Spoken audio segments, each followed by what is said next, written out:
సందర్భంలో నేను కోరుతున్నాను. ప్రత్యేకించి ఇవన్నీ కూడా డిజిటలైజ్ చేయించాల్సిన అవసరం కూడా ఉంది. ఇవాళ కేంద్ర ప్రభుత్వం కూడా ఈ సంస్థలకి సహకారం అందిస్తుంది. అంచేత మన రాష్ట్ర ప్రభుత్వం కూడా కేంద్రంతో కూడా సంప్రదించి వాళ్ళ దగ్గర నుంచి కూడా నిధులు తీసుకొచ్చి మొత్తం డిజిటల్ ప్రక్రియ చేసి ఇవన్నీ కూడా వెబ్సైట్లో పెట్టి అందరికీ అందుబాటులో తేవాల్సిన అవసరం మాత్రం ఎంతైనా ఉందని చెప్పి మాత్రం మనం చేస్తూ, అయితే ఇక్కడ ఇంకొక విశేషం ఏంటంటే, తండ్రి కొడుకులు మంత్రులు అవ్వటం సహజంగా జరగచ్చు. కానీ తండ్రి చేసిన శాఖల్ని కుమారుని నిర్వహించడం అంటే అది అపూర్వమైన విషయం.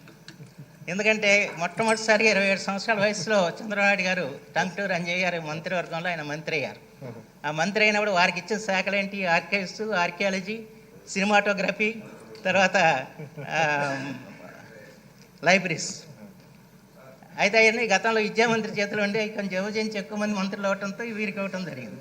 నాకు బాగా గుర్తేంటంటే, రెండవ ప్రపంచ తెలుగు మహాసభలు మలేషియాలో జరిగినప్పుడు అప్పుడు మా నాన్నగారు అంతర్జాతీయ తెలుగు సంస్థ అధ్యక్షులు ఉండే. ఆయన కోరిక మీద చంద్రబాబు గారు ఆ రోజున ఆంధ్రదేశంలో దేవాలయాల మీద ఒక చక్కటి పుస్తకం తయారు చేయించి ఆర్కైవ్స్ తరఫున దాన్ని ఆయన రిలీజ్ చేశారు. అదే నాకు గుర్తుంది ఆ విషయం. అంచేత ఇవాళ ఆ శాఖలో ఇవాళ లోకేష్ గారి చేతికి రావటం గొప్ప అదృష్టం. అయితే నాలాగా మా నాన్నగారితో పాటు తిరిగే అవకాశం లేదు. ఎందుకంటే ఆయన మంత్రి అయిన తర్వాత చంద్రబాబు గారికి పెళ్ళింది కనుక అప్పుడు ఆయన పుట్టలేదు కనుక అవకాశం ఆయన దక్కలేదు. లేదా ఆయనకు కూడా కొంత వారితో పాటు వెళ్తే కొంత అవగాహన లభించేది. అంచేతనే మీ ద్వారా నేను మనవి చేసేదంటే, 3 సంస్థలకి మళ్ళీ పునరుత్తేజం కలిగించి తెలుగు జాతి చరిత్రను పదిలిపరచాలని చెప్పి నేను మనవి చేసుకుంటూ సెలవు తీసుకున్నాను. గొప్ప ప్రశ్న సార్. వారికంటే ఎక్కువ ఆలోచిస్తారు మీరు గారు.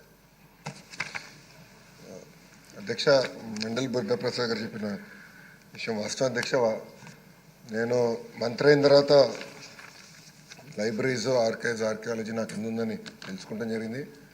వాస్తవంగా లైబ్రరీస్ ఒక 3 సార్లు రివ్యూ చేస్తుంటా, ఆర్కైవ్స్ జస్ట్ అప్డేట్ తీసుకున్నాను. ఎందుకంటే విద్యారంగంలో అనేక మార్పులు తీసుకురావాలని వాస్తవంగా నేను కూడా కొంచెం ఈ విషయంలో మటు వెనుకబడినా నాకు ఎలాంటి సందేహం లేదు అధ్యక్ష. ఇది చాలా సీరియస్గా తీసుకోవాల్సిన అంశం. గౌరవ సభ్యులు తెలుసు అధ్యక్ష, ఒకటి 10th షెడ్యూల్లో ఈ సంస్థ ఉంది. 1769 నుంచి 1953 వరకు ఆంధ్ర రాష్ట్రానికి సంబంధించిన రికార్డ్స్ అని మనకు వస్తాం జరిగింది. 15 కేటగిరీ రికార్డులు ఉంటే దాంట్లో 7 కేటగిరీలు మనకి ఇస్తాం కూడా జరిగింది అధ్యక్ష. ఎక్కడైతే 2 కాపీలు ఉన్నాయో 1 కాపీ మనకి ఇచ్చేశారు. ఎక్కడైతే ఒకే ఒక్క కాపీ ఉందో అది ఇరు రాష్ట్రాలు కూర్చుని, అధికారులు కూర్చుని అది ఎట్లా విభజించాలనే దానిపైన ఇంకా కొంచెం డిస్కషన్ జరగాల్సిన అవసరం ఉంది. అది మనం తీసుకుని డిజిటల్ కాపీ వాళ్ళకి ఇస్తామా, లేదంటే వాళ్ళు తీసుకుని మనకి డిజిటల్ కాపీ ఇస్తారని దానిపైన ఇంకా కొంచెం చాలా వర్క్ చేయాల్సిన అవసరం ఉంది అధ్యక్ష. అంతేకాకుండా అధ్యక్ష, నేను ఎవరో సభ్యులు అడిగారు అధ్యక్ష, మన బడ్జెట్లో కూడా అడిగాము, పోరాడాం, నిధులు కేటాయించుకున్నాం. నేను అదే సెక్రటరీ గారు కూడా నేను చెప్పాను, ఇది చాలా సీరియస్గా తీసుకోవాల్సిన అవసరం ఉంది.